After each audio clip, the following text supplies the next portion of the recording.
ప్రియ దేవుని పిల్లలారా, నేటి వాక్య ధ్యానం కొరకు మిమ్మల్ని ప్రేమతో ఆహ్వానిస్తూ ఉన్నాను. ప్రతి ఉదయం దేవునితోని ఆధ్యాత్మిక కార్యక్రమానికి మిమ్మల్ని ప్రేమపూర్వకంగా ఆహ్వానిస్తూ ఉన్నాను.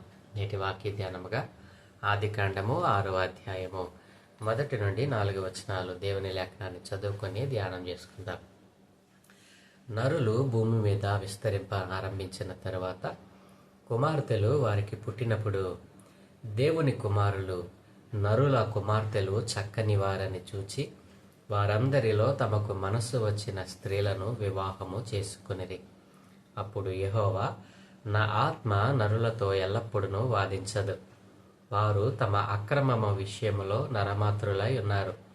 అయినను వారి దినములు 120 ఏండ్లగును అనేను. ఆ దినములలో నెఫీలులు అను వారు భూమి మీద ఉండిరి, తరువాతను ఉండిరి. దేవుని కుమారులు నరుల కుమార్తెలతో పోయినప్పుడు వారికి పిల్లలను కనిరి. పూర్వకాలమందు పేరు పొందిన శూరులు వీరే. ఆమేన్. ప్రభునందు దేవుని పిల్లలారా, చదువుకొనబడిన లేఖనము నిమిత్తమై ప్రార్థన చేద్దాం. మమ్మల్ని మిక్కిలిగా ప్రేమించుచున్న మా ప్రియ తండ్రి, గొప్ప దేవ, మీ ఘనమైన ఉన్నతమైన నామానికి స్తోత్రాలయ్యా. ప్రతి ఉదయము మీ దివ్యమైన లేఖనాలను ధ్యానం చేసే భాగ్యం మాకు మా అందరికీ అనుగ్రహిస్తున్నందుకే స్తోత్రాలు తండ్రి. ప్రతి ఉదయం దేవునితో అనే ఆధ్యాత్మిక కార్యక్రమంలో అయినా మీ పరిశుద్ధమైన లేఖనాలను ధ్యానం చేసే భాగ్యం అయ్యా మాకందరికీ అనుగ్రహిస్తూ ఉన్నందుకు స్తోత్రాలు తండ్రి. ఈరోజు మేము చదువుకున్న ఈ లేఖన భాగంలో నుండి కొన్ని ఆత్మీయ పాఠాలు మీరే మాకు బోధించి నేర్పించమని ఘనత మహిమ ప్రభావాలు మీకు ఆరోపిస్తూ యేసునామములో అడుగుచున్నాము తండ్రి. ఆమేన్. ప్రభునందు ప్రియ దేవుని పిల్లలారా, ఈరోజు మనం చదువుకున్నటువంటి లేఖన భాగంలో నిన్నటి దినాన్న మనం చూస్తే ఆదాము వంశావళి, మరి ఆదాము మొదలుకొని షేతు, మరి ఎనోషు తర్వాత కైనాను, మహలియేలు, ఎరేదు, హానోకు, మరి మెతూషెల, తర్వాత లెమెకు, నోవాహు, ఇట్లా ఆదాము యొక్క వంశావళిని మనం చూసాం. ఎవరు ఎన్ని సంవత్సరాలు జీవించారో చూసాం. ప్రియదేని పిల్లలారా, మరి ఆ వంశావళిలో మనము ఆత్మీయతలో నేర్చుకోవాల్సినటువంటి వ్యక్తి ఒకరున్నారని, ఆయనే మరి తాను జీవించినంత కాలము దేవునితో నడిచిన వాడని, ఆయనే హానోకు అని మనం నేర్చుకున్నాం. హానోకు తాను జీవించినంత కాలం దేవునితో నడిచాడు. ఆ కారణాన్ని బట్టి దేవుడు అతనిని తీసుకుని పోయాడు అని మనం ధ్యానం చేశాం. ప్రియదేని పిల్లరా, ఆ రీతిగా భూమి మీద మరి ఒక్క సంతానమైన మొదటి కుటుంబమైన మరి ఒక్కనిలో నుండి అని వ్రాయబడిన మాటలు మరి దేవుడు ఎలా ఈ భూమిని నిండింపజేశాడో, నరులు భూమి మీద ఎలా విస్తరించారో, వారి ద్వారా దేశాలు ఎలా ఏర్పడ్డాయో, మరి ఈ క్రమమంతా ఈ వంశావళి మొత్తం మనం చూసినట్లయితే వారి యొక్క ఆయుష్ ప్రమాణాన్ని దేవుడు మరి కొన్ని వందల సంవత్సరాలు, ఒక్కొక్క వ్యక్తికి మరి 100 సంవత్సరాల ఆయుష్ను దేవుడిస్తూ ఆ ఆయుష్ కాలంలో వారు కుమార్తెలను కనున్నట్లుగా దేవుడు విస్తరింపజేశాడు. దేవుడు ఆదికాండము 1:28 ఇచ్చిన ఆ ఆజ్ఞను, ఆశీర్వాదాన్ని మరి చాలా చక్కగా ఆయన మరి నరులకు మరి ఆయన చెందజేశాడు. ఆ కారణాన్ని బట్టి నరులు భూమి మీద విస్తరించారు. ఎంత విస్తరించారు అని అంటే, ఈ రోజున మనం చూస్తున్నటువంటి ఇన్ని దేశాలు, ఇన్ని జాతులు ఉద్భవించడానికి ఒక్క మానవుని ద్వారా దేవుడు ఈ యొక్క మరి క్రమమంతటిని చేయగలిగాడు. అందుకే ఆయన సర్వాధికారి అనే దేవుడు, సర్వాంతర్యామి. ఆయన ఈ భూమిని, ఆకాశమును ఏలుతున్నవాడు. నా ప్రియ దేవుని పిల్లలారా, ఆ క్రమంలో అలా వంశాలు వృద్ధి చెందుతున్నప్పుడు 6వ వచనంలోకి వచ్చేటప్పటికి నరులు భూమి మీద విస్తరింప ఆరంభించిన తరువాత కుమార్తెలు వారికి పుట్టినప్పుడు, ఈ రీతిగా మరి భూమి మీద మానవులు, నరులే కాదు కుమార్తెలు కూడా పుట్టడం, వారు కూడా భూమిని నిండించడం జరుగుతూ ఉంది.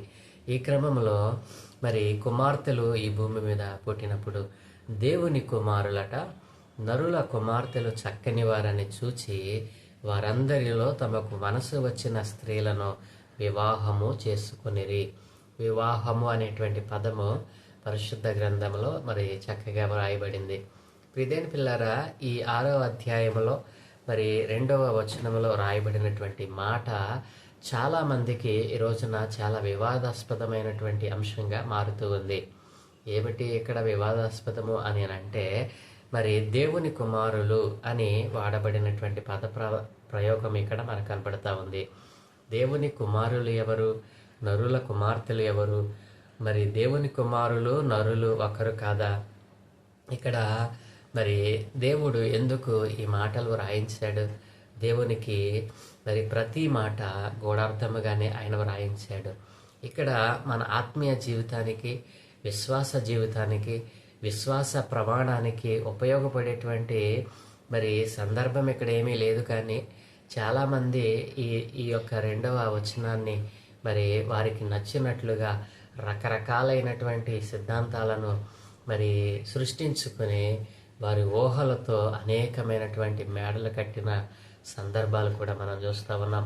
దేవుని పిల్లలారా, దేవుని కుమారులు ఎవరు? మరి నరుల కుమార్తెలు ఎవరు? నరుల కుమార్తెలు అంటే మానవులని, మరి దేవుని కుమారులు అంటే దేవుని యొక్క దేవదూతలు అని. మరి ఆ దినాన్న పైన ఉన్నటువంటి దేవుని యొక్క దేవదూతలు వచ్చి భూమి మీద ఉన్నటువంటి నరుల కుమార్తెలను చూసి మోహించి వారిని పెళ్లి చేసుకున్నారని ఒక సిద్ధాంతం.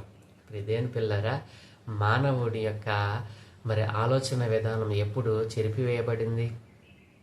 ఆది తల్లిదండ్రులైన అవ్వ అమ్మలు ఏదైనా తోటలో ఆ దేవుని యొక్క ఆజ్ఞను అతిక్రమించినప్పుడే వారిలోకి అవిధేయత, మరి చెడ్డ ఆలోచనలు, చెడ్డ గుణాలు అన్నీ కూడా అపవాదిలో నుండి ట్రాన్స్ఫర్ చేయబడ్డాయి. ఆ దినము నుండి నరులు భూమి మీద విస్తరించిన మరి అనేక సంవత్సరాలు, అనేక కోట్ల సంవత్సరాలు మరి ఆ యొక్క దుష్ట హృదయంతో అపవాది వేసినటువంటి ఆ చెడ్డ అవిధేయత, దేవుని ఆజ్ఞను మీరటం, ఇలా ఇవన్నీ కూడా వాడు ఆ సమయం నుండి, ఆ దినము నుండి మరి ఈ భూమి మీద దేవుడు తన రూపంలో చేసుకున్న మానవులను చెరిపివేస్తూనే వస్తూ ఉన్నాడు. అందుకే మరి ఈ విపరీతమైన ఆలోచన ధోరణి మానవ జీవితంలో పెచ్చిమిరిపోతూ ఉంది. ఇప్పటికే మనం చూస్తూ ఉన్నాం, ప్రతి విషయాన్ని మానవుడు తనకు నచ్చినట్లుగా ఆలోచన చేయటం, దేవుని మనస్సు కోణంలో ఆలోచన చేయకపోవడం మనం చూస్తూనే ఉన్నాం. అయితే 2వ వచనంలో దేవుని కుమారులు అంటే దేవుని దేవదూతలే అని, మరికొందరు అభిప్రాయం ఏంటంటే మరి భూమి మీద పరలోకము నుండి పడద్రోయబడినటువంటి మరి సాతాను యొక్క మరి సైన్యంలో కొందరు మరి నరుల కుమార్తెలను చూసి వివాహం చేసుకుని దేవునికి చెడ్డ పేరు తేవడానికి ప్రయత్నం చేశారని మరొక సిద్ధాంతము. ప్రియదేని పిల్లారా, ఇక్కడ మరి మనము నేర్చుకోవాల్సిన పాఠమేమి లేదు. కానీ దేవుని కుమారులు అంటే ఎవరో, నరుల కుమార్తెలు నరులు అంటే ఎవరో మనం మరి ఇక్కడ క్షుణ్ణంగా తెలుసుకోవాలి. ప్రియదేని పిల్లారా, మరి హీబ్రూ భాషలో దేవుని కుమారులను హీబ్రూ భాషలో ఇలా పిలిచేవారు. ఏమన్నా తెలుసా? బెనైహా ఎలోహిం అనే పదాన్ని దేవుని కుమారులు అనేటువంటి వానికి, ఆ పదానికి మరి మరి వారు హీబ్రూ పదంలో దానిని అలా వ్రాసుకున్నారు. బెనైహా ఎలోహిం అంటే దేవుని కుమారులు అని అక్కడ వ్రాయబడింది. దానిని ఆధారం చేసుకుని దేవుని కుమారులు ఎవరో కాదు, దేవదూతలే అని. ఒకసారి మనం ఆలోచన చేస్తే దేవదూతలైన వారికి మానవులకు ఉన్నట్లుగా మరి పాపసహితమైన ఆలోచనలు ఉంటాయా? కామ కోరికలు ఉంటాయా? దేవుని వాక్యం చాలా స్పష్టంగా చెప్పింది. అక్కడ మరి పరలోక రాజ్యంలో మరి ఈ విధమైనటువంటి కామ కోరికలు కానీ మరి మనకు సంబంధించినటువంటి భూమి మీద మనం మరి దేనినైతే కోరుకుంటామో, దేనిని ఆశిస్తూ ఉంటామో అలాంటి ఆశలు, కోరికలు పరలోక రాజ్యంలో ఉండదని, మరి నిత్యము ఆనందము, సంతోషము తప్ప ఇహపరమైనటువంటి మరి ఈ లోక భోగాలను అనుభవించాలనేటువంటి తలంపులు కానీ ఏమి ఉండవని మరి దేవుని వాక్యం సెలవిస్తూ ఉంటే, మరి దేవుని యొక్క దేవదూతలైన వారు మరి మానవుని యొక్క రూపాన్ని ధరించుకుని వచ్చి మాయాస్వరూపులై నరుల కుమార్తెలను వివాహం చేసుకున్నారని ఎలా చెప్పగలం? దేవదూతలకు అలాంటి అనుమతిని దేవుడు అనుగ్రహించలేదే. దేవదూతలు మానవుల్లాగా మరి కామ కోరికలు, మరి శరీర కోరికలను కలిగి ఉంటారని దేవుని వాక్యం చెప్పింది.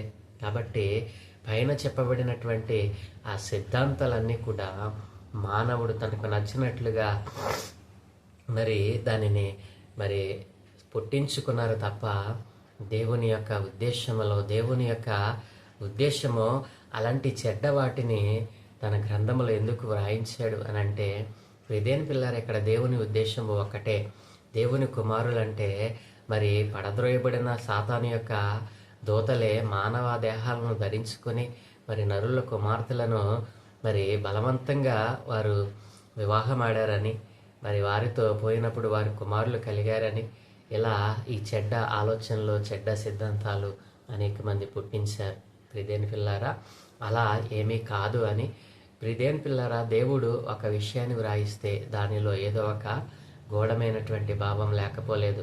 ఇక్కడ దేవుని కుమారులు అనే పదప్రయోగం ఎందుకు చేయబడింది అని అంటే, దేవుని కుమారులు, నరుల కుమార్తెలు, ఈ రెండు పదాలను మనం చూస్తే మరి యూదులు మరి వారి యొక్క గ్రంథంలో రాయబడినటువంటి మాట, దేవుని కుమారులను మరి బెనహా ఎలోహిం అనేటువంటి పదంతో వారు పదప్రయోగం చేశారు. ఇదేం పిల్లారా, దేవుని కుమారులు అని అంటే మరి దేవుడు ఏర్పాటు చేసుకున్న కుమారులను మరి దేవుని యొక్క దేవదూతలే అను, ఇట్లా ఎవరికి నచ్చిన దానిని వారు మరి ఆలోచిస్తూ సిద్ధాంతాలను పుట్టిస్తూ దేవుని వాక్యాన్ని సరిగా అర్థం చేసుకోకుండా చాలా మరి అయోమయంలో ఉన్నారు. ఇప్పటికీ అదే అయోమయంలో చాలామంది మరి కొత్తగా బైబిల్ చదువుతున్న వారికి ఈ యొక్క మరి ఆలోచన రావచ్చు. మరి దానిని మనం క్షుణ్ణంగా పరిశీలన చేస్తే, దేవుని కుమారులు అనగా మరి వారెవరో కాదు, దేవదూతలు కాదు. మరి దేవదూతల రూపంలో మరి దేవదూతలే మానవ రూపంలో వచ్చినటువంటి వారు కాదు. మరి చాలా మరి ఈ విషయాన్ని గురించి చాలా రకాలైనటువంటివి బైబిల్ నుంచి మాట్లాడటం చాలామంది కూడా చేశారు. కానీ బైబిల్ పండితుల అభిప్రాయం ప్రకారం దేవుడు ఎందుకు ఈ మాటలు రాయించాడు అని అంటే, భూమి మీద నరులు విస్తరింప ఆరంభించినప్పుడు మరి వారికి కుమార్తెలు కూడా కలిగారు.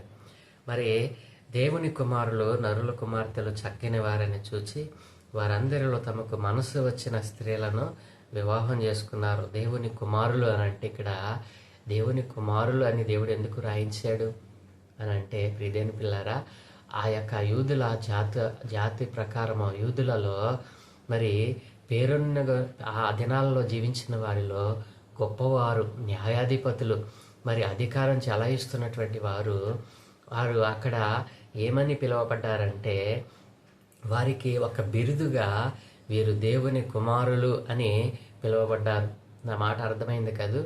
ఇదేం పిల్లరా, ఇక్కడ దేవుని కుమారులు అనే పదప్రయోగం మరి లేఖకుడైన మోషే గారు ఎందుకు చేశారు అని అంటే, ఇదేం పిల్లరా, మనం ఆలోచన చేస్తే అక్కడ ఆ దినాలలో బ్రతికినటువంటి వారిలో గొప్పవారు, మరి న్యాయాధిపతులైన వారు, అధికారులైన వారు, బలవంతులైన వారు ఒక బిరుదును పొందుకున్నారు.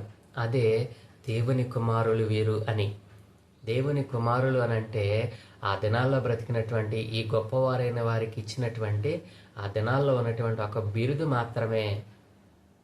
అంతేకాని దేవుని కుమారులు అని అంటే మరి దేవదూతలని, పడద్రోయబడిన సాతాను యొక్క సైన్యమే మానవ దేహాన్ని ధరించుకుని మరి నరుల కుమార్తెలను చేసుకున్నారనేటువంటి వాదన అది ఎంత మాత్రమో వాస్తవికత కాదు. ఎందుకంటే దేవదూతలు ఎవరైనా సరే వారికి ఏ విధమైన మానవులకు, జంతువులు ఉన్నటువంటి మరి కామ కోరికలు, ఇహలోక సంబంధమైన కోరికలు వారికి ఉండవు. దేని పిల్లలు ఆలోచన చేశారా? కాబట్టి దేవుని కుమారులు అని అంటే ఆ యోధుల జాతులలో ఆ దినాలలో బ్రతికినటువంటి వివిధ జాతులలో మరి పేరున్నగన్నవారు, బలవంతులైన వారు, మరి బలహీనులైన నరుల కుమార్తెలు చక్కని వారని వారిని బలవంతంగా తీసుకుని వివాహం చేసుకున్నారట. అంతేకాని దేవదూతలు, ఇక్కడ దేవుని కుమారులు అంటే దేవదూతలు కానే కాదు. ఆ దినాల్లో ఉన్నటువంటి ఇప్పుడు చెప్పబడినటువంటి న్యాయాధిపతులు, అధికారులు, ఆనాటి ఆ యొక్క ప్రజలను, ఆ నరులను పాలిస్తున్నటువంటి గొప్పవారైన వారు, బలవంతులైన వారు మరి నరుల కుమార్తెలను బలవంతంగా వారు వివాహం చేసుకున్నారని మరి ఇక్కడ మనకు అర్థమవుతా ఉంది. దేవుని కుమారులు అంటే అది ఒక బిరుదు మాత్రమే. అర్థమైంది కాదు?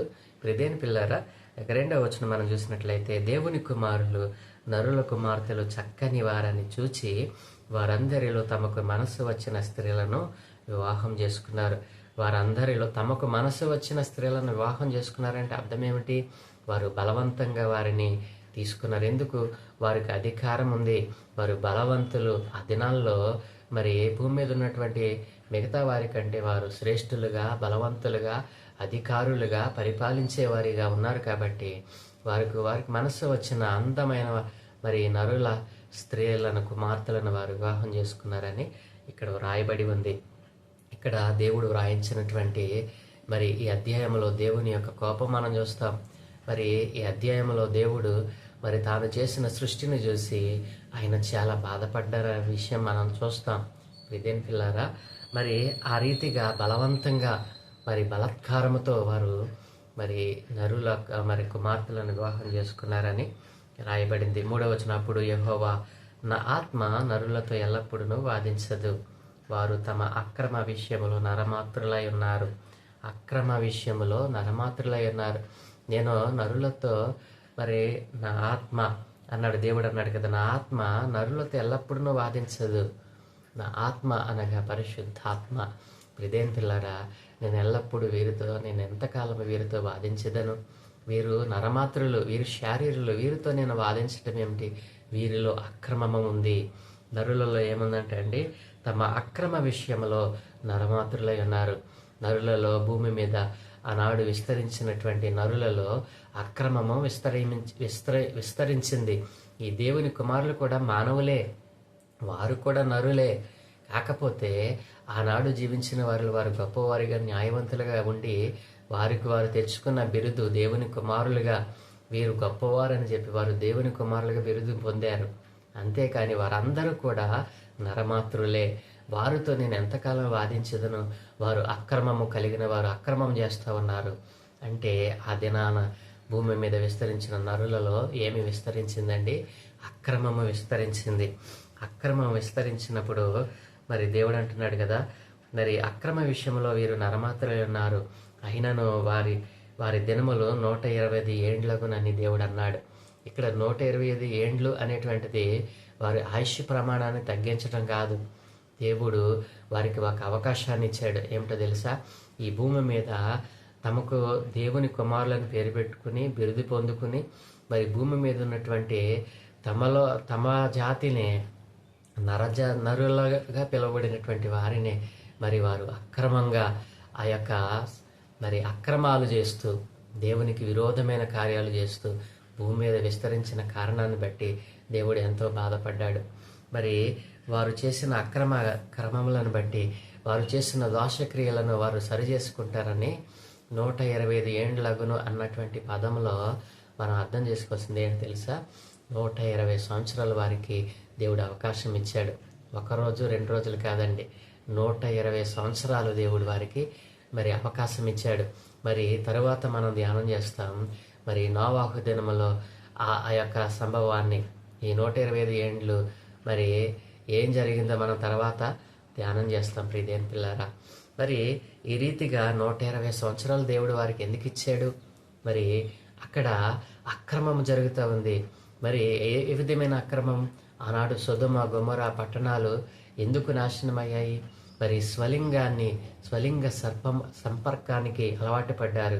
స్వలింగ సంపర్కం అనగా ఆడవారితో, మగవారితో, మరి మగవారు జంతువులతో, ఆడవారు జంతువులతో, ఇలా అసలు వాయు వరుస లేకుండా దేవుని యొక్క న్యాయ విధులను, ఆజ్ఞలను, కట్టడలను, దేవునికి వ్యతిరేకమైనటువంటి విపరీతమైన ఆలోచనలతో ఆనాడు ఈ దేవుని కుమారులుగా మరి బిరుదు పొందుకున్నటువంటి వారు అక్రమాలు జరిగించారు. ప్రియదేని పిల్లారా, ఈ అక్రమాలు విస్తరించిన కారణాన్ని బట్టి దేవుడు భూమి మీద మరి నరులను, మరి ఈ యొక్క ఈ జంతువులను చేసినందుకు ఆయన సంతాపపడ్డాడు. ప్రియదేని పిల్లారా, మరి 4వ వచనంలో చూస్తే, ఆ దినములలో నెఫీలులు అనువారు భూమి మీద ఉండేరి, తరువాతన ఉండేరి.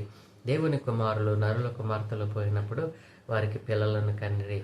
పూర్వకాలమందు పేరు పొందిన శూరులు వీరే. ఇదేం పిల్లారా, మరి ఈ రీతిగా దేవుని కుమారులు నరుల కుమార్తెలతో పోయినప్పుడు వారికి పిల్లలు కన్నారు. మరి నెఫీలులు అంటే ఎవరు తెలుసా? బలత్కారులు. నెఫీలులు అంటే ఎవరు? బలత్కారులు. వారి తల్లిదండ్రులు మరి నరుల కుమార్తెలను బలాత్కారముగా తీసుకొని మరి గొప్పవారిగా వారు ఆ దినాలలో వారితో మరి కాపురం చేసినప్పుడు, వారికి పిల్లలు పుట్టినప్పుడు వారు ఎలా పుట్టారంట? గొప్ప శూరులుగా. ఎందుకని? వారు ఉన్నతమైన కుటుంబంలో పుట్టారు. మరి ఉన్నతమైనటువంటి దేహాలు కలిగిన వారిగా వారు తయారు చేయబడ్డారు. ఆ కారణాన్ని బట్టే మరి నెఫీలులు అనేటువంటి వారు, మరి నెఫీలులు అనగా బలాత్కారులని పుట్టినట్లు దేవుడు రాయించాడు. ఈ నెఫీలులు ఎవరు? బలాత్కారులు. భూమి మీద బలాత్కారులు, మరి అక్రమం చేసేవారు.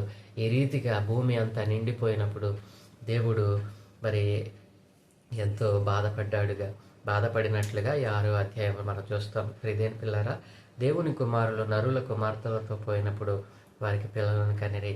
పూర్వకాలమందు పేరు పొందిన శూరులు వీరే. పూర్వకాలమందు మరి జలప్రళయం తర్వాత కూడా ఈ నెఫీలు అనే వారు భూమి మీద ఉద్భవించారు. మరి ఎందుకు ఇక్కడ వారి గురించి రాయబడింది? మరి మోషే కాలంలోనే మరి వేరు ఉంటే ఆ తర్వాత కూడా వారు ఉన్నారు కదా అనే ఆలోచన మనకు రావచ్చు. ఇదేం పిల్లరా, బలాత్కారులు భూమి మీద మరి ఉంటూనే వస్తూ ఉన్నారు. అందుకే దేవుడు అన్నాడు, ఆ దినములలో నెఫీలులను వారు భూమి మీద ఉండిరి, తరువాతనూ ఉండిరి అనే మాటను అక్కడ వ్రాయించాడు. ఇదేం పిల్లరా, ఆలోచన చేశారా? కాబట్టి ఆ పూర్వకాలమందు పేరు పొందిన శూరులు వీరే.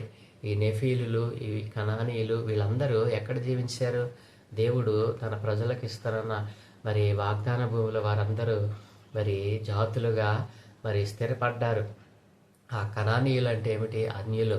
వారు ఈ విధమైనటువంటి బలాత్కారంతో నిండినటువంటి వారు. అందుకే ఆ యొక్క బలాత్కారులు అనేటువంటి వారు ఎవ్వరు భూమి మీద ఉండకుండా వారందరిని తీసివేసి తన ప్రజలకు ఆ భూభాగాన్ని దేవుడు అనుగ్రహించాడు. దేవుని యొక్క ఉద్దేశం వేరు, మానవుల యొక్క ఉద్దేశం వేరు. కాబట్టి ప్రియదేని పిల్లరా, ఈ 6వ అధ్యాయంలో మొదటి 3, 4 వచనంలో రాయబడిన దేవుని కుమారులు ఎవరు? ఆనాటి కాలంలో జీవించినటువంటి మానవ మాత్రులే. వారు కూడా నరులే. కానీ వారు అప్పటికి ఉన్న ఆ జాతిలో గొప్పవారుగా, మరి న్యాయాధిపతులుగా, మరి ఆ యొక్క అధికారులుగా, చలాయించేవారిగా, ధనవంతులుగా, పేరు పొందిన వారిగా తమ్మును తాము దేవుని కుమారులుగా బిరుదు పొందుకుని మరి ఆనాటి నరుల కుమార్తెలను బలాత్కారముతో వారిని మరి తీసుకుని వివాహం చేసుకున్నారని, వారితో మరి సంతానాన్ని కన్నారని, వారే నెఫీలులుగా పిలువబడ్డారని, నెఫీలులు అనగా బలాత్కారులని దేవుని వాక్యం సెలవిస్తూ ఉంది. ఇక్కడ మనం తెలుసుకోవాల్సింది ఏంటంటే, భూమి మీద నరులు విస్తరించినప్పుడు ఇలాంటి బలాత్కారం అనేటువంటిది, బలాత్కారులు అక్రమం చేసేవారు భూమి మీద కూడా విస్తరించారు. వారితో పాటే అక్రమము, బలాత్కారం అనేటువంటిది విస్తరించింది. ఆ కారణాన్ని బట్టే నేను మరి బాధపడ్డానని దేవుడు తన మాటల ద్వారా తెలియజేస్తూ ఉన్నాడు. ఇదేం పిల్లారా, దీనిలో మన విశ్వాస్యతకు, విశ్వాస ప్రమాణానికి ఏమీ లేదు. కానీ మనలో కూడా బలాత్కారులని వారు ఉన్నారు. ఇప్పటికీ మరి అక్రమం చేసేవారు ఉన్నారు. మీరు సరవుతారని దేవుడు వారిని ఉదాహరణగా చూపిస్తూ రాయించాడు తప్ప మరి ఎవరో ఏదో సిద్ధాంతాలను పుట్టించుకోవటానికో, మరి ఇక్కడ ఏదో దేవుడు దాచిపెట్టాడనో కాదు. జాగ్రత్తగా దేవుని లేఖనాలను మనం మరి ధ్యానం చేద్దాం. ఇక్కడితో ఈ పాఠాన్ని ముగిద్దాం. రేపటి దినాన మిగతా భాగాన్ని ధ్యానం చేద్దాం. ప్రార్థన. దయగలిగిన తండ్రి, కృపగలిగిన దేవా, మీ గ్రంథంలో వ్రాయబడిన ప్రతి మాట శ్రేష్టమైనది నాయన. ప్రతి మాట ద్వారా నీ పిల్లలైన వారికి ఏదో ఒక పాఠాన్ని నేర్పించాలని మీరు రాయించారు నాయన. ఈరోజు 6వ అధ్యాయంలో మొదటి 4 వచనాల్లో మీరు రాయించినటువంటి ఆయన ఈ యొక్క మాటల యొక్క ఉద్దేశాన్ని తెలియజేశారు. అవును దేవా, ఆనాడు దేవుని కుమారులని పేరు పెట్టుకొని భూమి మీద బలాత్కారం చేస్తూ, అక్రమాలు చేస్తూ, అయినా ఇదిగో తండ్రి లేని వాటిని పుట్టించి అయినా వారికి ఇష్టం వచ్చినట్లుగా జీవించిన వారిని బట్టి నీవెంతో సంతాపపడ్డావు. ఈ రోజున కూడా నైనా మాలో అనేక మంది బలాత్కారులు, అయ్యా ఇదిగో తండ్రి నీ యొక్క ఆజ్ఞలను, కట్టలను పాటించని వారు, అక్రమాలు చేస్తున్నవారు అనేక మంది భూమి మీద ఉన్నారు.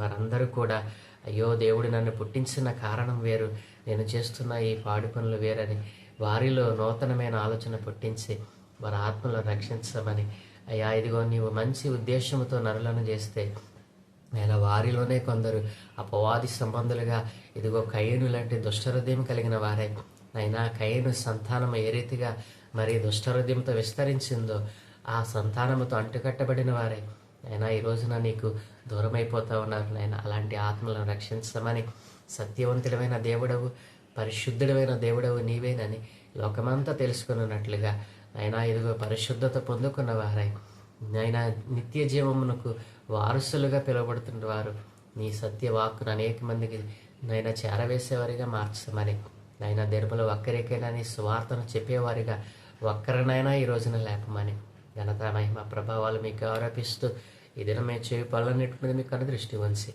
మీ దోతల కాపుదలు అనుగ్రహించి మీరే మహిం పొందుకోమని యేసయ్య పరిశుద్ధ నామమున ప్రార్థించి వేడుకుంటూ ఉన్నాను తండ్రి. ఆమేన్, ఆమేన్, ఆమేన్.